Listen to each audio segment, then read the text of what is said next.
My channel केम छो बधा I hope सब मजा में होंगे, अच्छे से होंगे, बढ़िया से होंगे। इससे पहले मैंने एक वीडियो डाली थी हाउ आई मैनेज टॉडलर और प्रेगनेंसी वो सब, और जिसमें आप सब ने अच्छा प्यार दिया है मुझे। वो वीडियो अब अभी अच्छा ग्रो कर रहा है। मैंने सोचा कि प्रेगनेंसी जो है उसकी शुरुआत जो है वो होती है डाइट, फूड, न्यूट्रिशन वो सब से।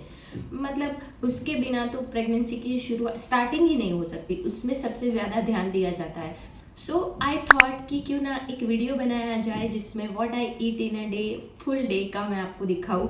सो हियर आई एम, वीडियो रहेगी what I eat in a day full day का, जिसमें कोई फैंसी डाइट नहीं होगा, कोई फैंसी फ्रूट्स वगैरह नहीं होंगे। जो मैं एक्चुअली लेती हूँ हर रोज़, बस वही आपके साथ शेयर करूँगी। तो चलो वीडियो की शुरुआत करते हैं। बट हाँ, एक बात और, मैंने फूड से रिलेटेड, डाइट से रिलेटेड एक गलती अपनी फर्स्ट प्रेगनेंसी में की थी, जो आप मतलब किसी और को तो नहीं करनी चाहिए। वो एक्सपीरियंस लास्ट में मैं आपके साथ ज़रूर शेयर करूँगी, तो वीडियो के एंड तक ज़रूर बने रहिएगा। सो चलो स्टार्ट करते हैं।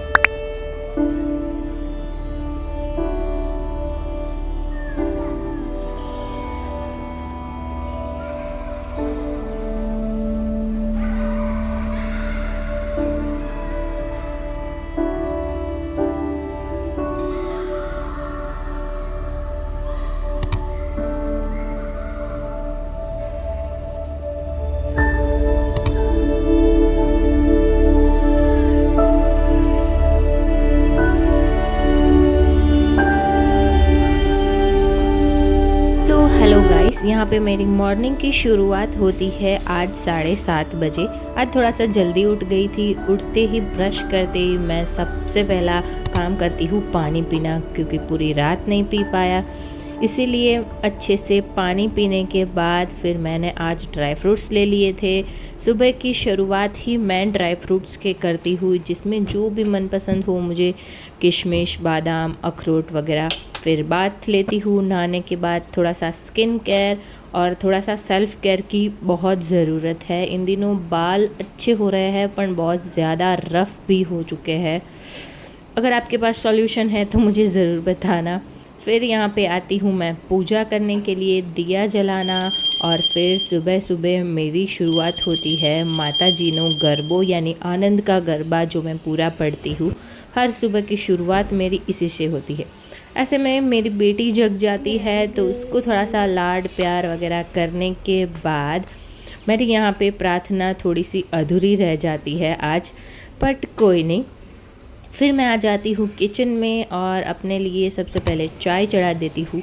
मैं ऐसी पर्सन हूँ कि हर रोज़ गरम नाश्ता तो नहीं करती, लेकिन आज मैंने ना रात को मूंग दाल भिगो दी थी, तो बस उसके चीले बनाने थे। वैसे भी प्रेगनेंसी में सबसे ज़्यादा प्रोटीन का इंटेक की बहुत ज़्यादा ज़रूरत होती है, तो उसका मैं थोड़ा सा ज़्यादा ध्यान रखती हूँ। इसमें लहसुन मिर्च वगैरह डाल के मिक्सी में पीस लिया, और तब तक ईशानवी उसकी दादी के साथ खेल रही थी और ये मेरा बैटर तैयार है। वैसे भी बाकी लोगों का श्रावण मास चल रहा है, तो फिर नाश्ता मेरे एक के लिए ही बनाना रहता है। और मैंने यहाँ पे फटाफट से मूंग दाल के चीले बना लिए। मुझे आजकल ये बहुत पसंद है। वैसे मैं गरम ब्रेकफास्ट नहीं करती थी, लेकिन जब से प्रेग्नेंट हुई हूँ ना, तब से बहुत अच्छे से ध्यान रख रही हूँ इन सारी चीज़ों का, क्योंकि फिर चाय के साथ नमकीन वगैरह खाने से ना मुझे एसिडिटी हो जाती है। तो यहाँ पे आज मैंने चीले और चाय का नाश्ता किया। साथ ही में ईशानवी को ड्राई फ्रूट्स खिला रहे थे उसके पापा, और उनका तो श्रावण मास है, इसलिए उन्होंने तो नहीं खाया, उन्होंने नाश्ता भी नहीं किया। लेकिन यहाँ पे मैं और मेरी बेटी जो है वो नाश्ता कर रहे हैं। फिर अब बारी आती है उसको दूध पिलाने की। सिंपली उसके लिए प्रोटीन पाउडर मैंने घर पे बनाया है, तो वही वाला दूध इसके लिए बना देती हूँ। फिर थोड़ा सा लाइट जो हाउस होल्ड वर्क होता है वो मैं कर लेती हूँ। फिर आज हमारे पड़ोसियों के यहाँ पे ना सत्यनारायण भगवान की कथा थी, तो वहाँ थोड़ी देर के लिए मुझे जाना पड़ा। सो फिर वहाँ मैं ईशानवी को लेकर गई थी, और फिर वहाँ से ये प्रसाद आया था, तो फिर मैंने प्रसाद का ये जो लड्डू होता है वो लड्डू मैंने खा लिया। आजकल ना मीठा उतना मुझे नहीं पसंद, लेकिन कुछ कुछ चीज़ें बहुत पसंद है। फिर आज दोपहर में बन रही थी ये आलू भुजिया, जिसमें मैंने प्याज भी डाली थी, और दाल चावल। आलू भुजिया मैं इस तरीके से बनाती हूँ, सिंपली तेल में जीरा और हींग डालने के बाद प्याज और जो आलू मैंने लंबे लंबे काटे थे वो डाल दिए। मेरी ईशानवी को ना फ्राइज़ बहुत पसंद है, मतलब जो फ्रेंच फ्राइज़ वाली आती है ना वही, वो इसको ना फ्राइज़ ही बोलती है। सो इसीलिए मैंने आज उसके लिए भी बनाया था ताकि वो भी अच्छे से खाए। और फिर आज मैं दिखाती हूँ कि हम गुजराती दाल कैसे बनाते हैं। तो सिंपली दाल में थोड़ा सा पानी डालने के बाद उसको ब्लेंड कर लेते हैं। फिर हल्दी, लाल मिर्च पाउडर, धनिया जीरा पाउडर, नमक, थोड़ा सा गुड़ भी डाला जाता है हमारी गुजराती दाल में क्योंकि खट्टी मीठी होती है। फिर इसमें नींबू का रस। अब आती है तड़का देने की बारी, जिसमें ये स्टार फूल जो है ना वो मस्ट है, हम हर रोज़ डालते हैं। सो फिर इसको राई, जीरा, हींग, कड़ी पत्ता और हरी मिर्च को डालने के बाद अच्छे से तड़का दे देते हैं और उसको दाल में डाल दिया जाता है। फिर एक उबाल आने तक उसको उबलने देते हैं। ऐसे में दाल जो है हमारी बिल्कुल रेडी है। खट्टी मीठी दाल के साथ ये आलू भुजिया ना मस्त लगता है। ऐसे में ईशानवी के पापा के लिए मैंने बनाया था ये रायता, जो मैं भी खाऊंगी, और रोटी मैं नहीं बनाती। बाकी ये था मेरा आज का लंच। इसमें है रायता, आलू भुजिया, थोड़ी सी बूंदी यहाँ पे है, और राइस, दाल और एक चपाती मैंने आज नहीं खाई थी, जस्ट ली थी बस। एक मुश्किल से खा पाई क्योंकि दाल चावल मुझे बहुत पसंद है, और स्पेशली आलू भुजिया के साथ यहाँ पे ईशानवी को खिलाते हुए मैं भी खा रही थी। आज उसकी मनपसंद फ्राइज़ थी तो वो खुद खा रही थी। थोड़ा बहुत उसको खिलाया, फिर थोड़ा सा नैप वगैरह ले लेती हूँ दोपहर में। और शाम को उठने के बाद मुझे थोड़ी सी भूख लगती है तो मेरा होममेड ये प्रोटीन लड्डू मैंने खाया था, जिसमें काले तिल है, चने हैं और नारियल है, डेसिकेटेड कोकोनट, वही एक दो खा लेती हूँ। और फिर थोड़ी देर बाद मैंने बनाया था ये ऑरेंज जूस। और हर बार तो मैं ये नहीं लेती, लेकिन जब भी शाम को कोई ना कोई ड्रिंक लेना होना तो या तो फिर मैं नारियल पानी ले लेती हूँ, या तो फिर ये ऑरेंज जूस, या तो फिर सिंपली बहुत भूख लगी है सो मैं दूध में ना प्रोटीन पाउडर डाल के ले लेती हूँ। सो ये मेरा ना शाम का इवनिंग ड्रिंक्स बन जाता है। चाय मुझे पसंद है, लेकिन प्रेगनेंसी में चाय नहीं पीती क्योंकि अगर अभी चाय पीना तो मुझे रात को भी नींद नहीं आती और फिर मज़ा नहीं आता, एसिडिटी जैसा भी थोड़ा सा फील होता है। सो आजकल मैं चाय जो है वो सिर्फ सुबह को ही लेती हूँ, और शाम को कभी कभी सिर दर्द वगैरह हो तो थोड़ी सी लेती हूँ, वरना मैं अवॉइड करती हूँ। और ये ऑरेंज जूस है वो आज मैंने बनाया था। सो आज शाम का ड्रिंक तो मेरा ये ऑरेंज जूस ही था। वैसे ही मैं फ्रूट ब्रेक जो है ना वो शाम को ही लेती, क्योंकि सुबह जो है वो फ्रूट खाने का टाइम बिल्कुल नहीं मिलता। सो मैं यहाँ पे ऑरेंज जूस एंजॉय कर रही थी, और ये सच में बहुत ही मस्त, खट्टा मीठा सा, बहुत ही मस्त मज़ा आ जाता है। नैप लेने के बाद, उठने के बाद एकदम मस्त सी नींद खुल जाती है। फिर अभी तक ईशानवी सो रही थी, मुझे थोड़ा सा एडिटिंग का काम था। सो फिर मैंने खाया था ये एक एप्पल। लॉन्ग वीडियो बनाना हो या शॉर्ट वीडियो बनाना हो, लेकिन जो एडिटिंग में टाइम जो है वो बहुत ज़्यादा लगता है। उसके लिए प्रॉपर स्क्रिप्ट बनाओ, थंबनेल बनाओ और फिर एडिटिंग करो, इन सब में बहुत ज़्यादा टाइम जाता है। और फिर मैं तो घर का सब कुछ संभालती हूँ, अपनी बेटी का भी संभालती हूँ, और फिर अब थर्ड थिंग जो है वो प्रेगनेंसी भी है। सो इन सारी चीज़ों को बैलेंस करते हुए मेरी लाइफ कुछ इस तरीके से चलती रहती है। वो जब सोती है तब मुझे थोड़ा सा टाइम मिल जाता है, वैसे तो दोपहर में मैं कर लेती हूँ, लेकिन आज मैं सो गई थी तो नहीं कर पाई। ऐसे में ईशानवी उठ गई थी तो उसके साथ ये आलू बुखारा खा लिया। केવું છે આલુ? કેવું છે આલુ? કેવું છે? Fine fine. ओहो, लाओ ना, मना आपो ना। आ गई हूँ किचन में, और आज मुझे इच्छा है कि मैं मुठिया बनाऊँ। मुझे मुठिया खाने का मन किया, बहुत टाइम से नहीं बनाया, मेरे हाथ के स्पेशल मुझे खाने थे। सो मैं अभी आ गई हूँ मुठिया बनाने। आपके साथ आज ना एक वो मुठिया की रेसिपी भी शेयर कर दूँगी। एक होलसम फूड हो सकता है मुठिया, क्योंकि उसमें बहुत सारी चीज़ें आप डाल सकते हो और अपने तरीके से उसमें वेरिएशन भी ला सकते हैं। सो मैं आज अपने तरीके से आपको मुठिया दिखाती हूँ कि मैं कैसे बनाती हूँ। यहाँ पे मैंने बहुत सारे आटे ले लिए हैं। ये गेहूं का दरदरा आटा है, ये बाजरी का आटा है, ये चना का आटा है, मतलब बेसन है, ये दोपहर के बचे हुए चावल है जिससे मुठिया ना बहुत ही मस्त सॉफ्ट बनते हैं। लौकी के मैं बना रही हूँ, इसीलिए लौकी तो डालूँगी ही। फिर अदरक मिर्च लहसुन का पेस्ट डालूँगी, फिर तेल, और ये अजमा है, आई मीन क्या बोलेंगे हिंदी में, अजवाइन। हाँ, ये धनिया पत्ती, थोड़ा सा गरम मसाला भी डाल सकते हैं।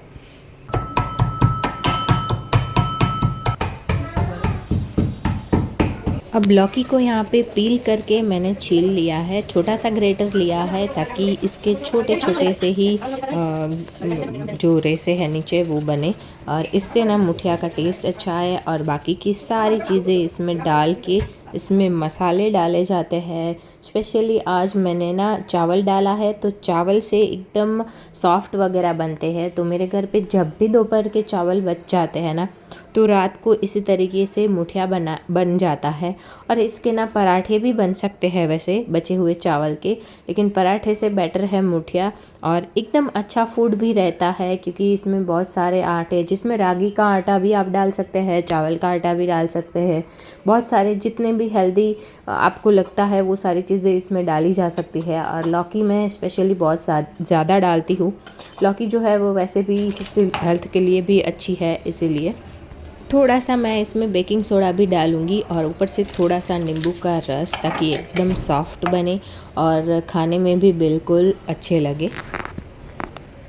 अब इन सारी चीज़ों को मिला करके ना आटा गूंद लेंगे। अब लौकी में इतना पानी होता है ना, इसीलिए इसमें पानी डालने की ज़रूरत नहीं पड़ेगी, ऐसे ही इसका आटा जो है वो गूंद जाता है। फिर इसके ऐसे लंबे लंबे इसके शेप दे देंगे और उसको स्टीम कर लेंगे 25 से 20 मिनट तक। और अच्छे से स्टीम हो जाने के लिए उसको ना चख के या तो चेक कर सकते हैं, या तो फिर आप अंदर छुरी डाल के चेक कर सकते हैं कि हो गए कि नहीं। फिर इसको निकाल के उसके ऐसे गोल गोल से पीसीस कट करने रहते हैं। वैसे भी मुठिया को खाया जा सकता है ऐसे ही, बट इसका तड़का लगाकर खाने से बहुत ज़्यादा टेस्टी लगते हैं। और मुझे तो ऐसे कच्चे भी पसंद है, सो कभी कभी कच्चे भी खा लेते हैं, लेकिन तड़का वाला मैं आज बना रही हूँ। और इसमें इमली का पानी भी ऐड कर सकते हैं, लेकिन मैं रात है इसलिए नहीं ऐड करूँगी। कड़ी पत्ता और हींग। अब इसका तड़का लगाएंगे, जिसमें तेल थोड़ा सा ज़्यादा लिया है, उसमें जो राई जीरा वो सब था वो इसमें डाल देंगे। स्पेशली तेल बहुत डालना ज़रूरी है। फिर मुठिया डाल के सारी चीज़ों को मिक्स कर देंगे। इसमें इमली का पानी डालना है तो अभी डाल सकते हैं। मैं थोड़ी सी चीनी ऐड की और थोड़ा सा मुझे नमक कम लगा तो नमक मैंने ऐड किया। सारी चीज़ों को मिक्स करने के बाद यहाँ पे मुठिया मेरे बिल्कुल रेडी थे। वैसे तो मुठिया के साथ चाय बहुत अच्छी लगती है, लेकिन अगर मैं रात को अभी चाय पीऊँगी ना तो मुझे नींद तो बिल्कुल नहीं आएगी। सो मैंने इसके साथ लिया था चीनी वाला थोड़ा सा दूध, और ये था मेरा आज का डिनर, जो काफ़ी सेटिस्फाइंग था क्योंकि मुझे जो चाहिए था वो मैंने बनाया और मेरी क्रेविंग यहाँ पे सेटिस्फाइड हुई थी। सो मैं बस रात को जो भी मुझे मन खाने का करता है मैं ऐसे ही कुछ बना लेती हूँ। मुझे रोटी सब्ज़ी रात को नहीं पसंद। अब लास्ट मेरा जो है वो रूटीन यहाँ पे ख़त्म होता है प्रोटीन वाले दूध के साथ। ये मुझे डॉक्टर ने रिकमेंड किया है 5th मंथ जब स्टार्ट हुआ तब से। सो यहाँ पे ये प्रोटीन वाला दूध पीने के बाद यहाँ पे मेरा ये डे एंड होता है। सो मैंने ना फर्स्ट मतलब लोग कहते हैं ना कि ज़्यादा फूड लोगे अच्छा खाओगे, बेबी का ग्रोथ अच्छा होगा, उसका वज़न अच्छे से बढ़ेगा। सो मैंने फर्स्ट अपनी बेटी के टाइम पे क्या किया था कि मैं ना भूख ना होने पर भी ओवर ईटिंग कर लेती थी। मतलब 3 रोटी मेरे से खाई जाती हो या 4 खाई जाती हो ना, उसकी वजह मैं 5-6 खा लेती थी, क्योंकि मुझे डर था कि कहीं बेबी का वेट जो है वो कम ना आ जाए। और लास्ट टाइमेस्टर में शायद मुझे याद नहीं है कि कितना कहा था, लेकिन मुझे लगा कि बेबी का वेट डॉक्टर ने कहा कि 2.5 से 3 किलो के बीच में आएगा। और मेरे में ना कहीं से ये भूत सवार हो गया था कि 3 से 3.5 किलो का तो होना ही चाहिए। अब पता नहीं ये कहाँ से आया, लेकिन मेरे में वो एक गलत फहमी थी। सो मैं उसी वजह से लास्ट के जो फ्यू मंथ्स थे उसमें मैं बहुत ज़्यादा ओवर ईटिंग कर रही थी, भूख ना होने पर भी खा रही थी। तब मुझे इस बार जितनी लग रही है ना भूख, उतनी तब नहीं लगती थी, लेकिन फिर भी मैं खा रही थी। सो ओवर ईटिंग भी नहीं करनी चाहिए। जो बेबी का एक्चुअल वेट है, मतलब जो उसको न्यूट्रिशन मिलने वाला होता है वही मिलता है। और ज़्यादा ओवर ईटिंग करने से सिर्फ हमारा वज़न बढ़ता है, मतलब प्रेग्नेंट वूमन का जो है वही उसका ही वेट बढ़ता है। तो ज़्यादा फोकस करना होता है कि प्रोटीन रिच फूड जो है उसमें हम कंसंट्रेट करें, ना कि ओवर ईटिंग करें, बहुत ज़्यादा खाए। और ये तो बिल्कुल नहीं है कि 2.5 से 3 किलो का जो बेबी है वो मतलब अच्छा नहीं होता, मतलब उसकी ग्रोथ अच्छी नहीं होती। मेरी बेटी 2.7 kg की बॉर्न हुई थी, लेकिन उसको कोई भी तकलीफ़ नहीं हुई, उसे बड़ा करने में भी मुझे कोई तकलीफ़ नहीं हुई। वो हेल्दी है, वेट उसका मैटर नहीं करता, ये मुझे बहुत बाद में पता चला। लेकिन ये जो कंपैरिजन वाली हम दुनिया में जीते हैं ना, उसमें कहीं ना कहीं किसी न किसी के साथ कंपैरिजन कर ही लेते हैं। सो मैं इस बार ये गलती तो बिल्कुल नहीं करूँगी। जब भूख लगती है तब खाने आ जाती हूँ। कई बार शुरू के जो महीने थे उसमें मुझे 2 बजे रात को भूख लगती थी, तो तब भी उठ के खाती थी। अभी सुबह उठ के बिना नहाए भी कुछ खा लेती हूँ, क्योंकि कई बार इतनी भूख लगती है, सो खा लेती हूँ। सो बॉडी की सुननी चाहिए, ना कि लोगों की और फ्यूचर की टेंशन तो बिल्कुल नहीं करनी चाहिए कि ये होगा ये होगा ये होगा। लास्ट के कुछ ट्राइमेस्टर जो लास्ट का ट्राइमेस्टर और लास्ट के कुछ महीने होते हैं ना, उसमें कुछ फूड जो है वो इंक्लूड करने से ना लेबर पेन वो सब में इजी रहता है। वो मैं उससे रिलेटेड एक अलग से वीडियो बनाऊंगी जब मैं उस स्टेज पे पहुंचूंगी तब, या शायद फिर कभी बनाऊंगी। आप मुझे कमेंट में ज़रूर लिखना आप नेक्स्ट वीडियो आप कौन सा एक्सपेक्ट करते हो मुझसे, और मैं और क्या आपके लिए लेकर आऊँ। और इस सीरीज़ में आपको अगर अच्छा लग रहा है, मज़ा आ रहा है, तो प्लीज़ वीडियो को लाइक, चैनल को सब्सक्राइब ज़रूर कीजिए। और बहुत मेहनत लगती है टॉडलर में, तब अभी मेरी बेटी सो रही है और अभी मैं दोपहर को ये आगे वाला पार्ट जो है वो शूट कर रही हूँ वीडियो का। सो बहुत मेहनत लगती है। सो एक लाइक ज़रूर कर दीजिएगा। और या दैट्स इट फॉर टुडे। मिलते हैं नए एक अच्छे से व्लॉग में, तब तक के लिए bye and thanks for watching.